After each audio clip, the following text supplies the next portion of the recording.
The Freeman Town Center is one of the most historical black monuments in Dallas, but it's hidden in plain sight. Next to the 1-8 exit on I-75 highway, the Freeman Cemetery is a hidden relic in the Uptown District because roughly no one knows that the cemetery is even there. With no parking, cars zooming past the entrance, and bushes scattered around it, it's easy to miss seeing the Freeman Cemetery when driving past it.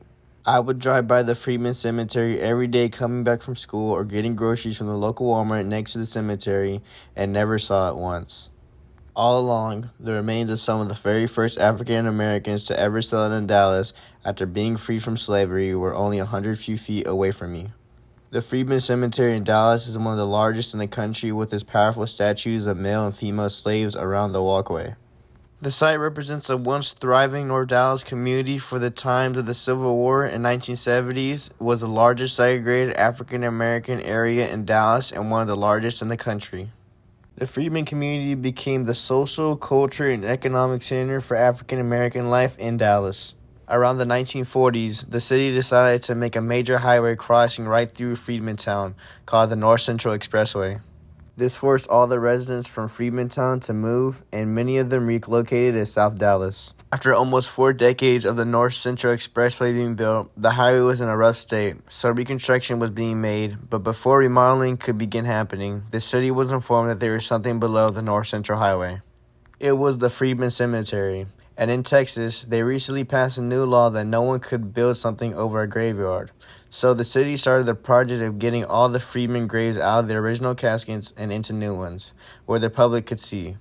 Finally, once all the bodies were replaced in the new location, the new Freeman Cemetery looked a little off. There were no gravestones where the bodies were located, just huge trees growing from the ground with statues and poems near the walkway. When looking at the trees, I got a wholesome feeling knowing that the Freeman bodies were resting in a sacred place instead of under the highway as they had been for years.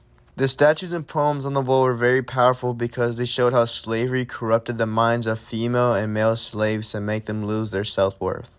Poems were next to the statues with simple but powerful titles like Remembrance or Undying Love, giving appreciation to how strong the will of black people is and acknowledging all the suffering they went through to finally be free.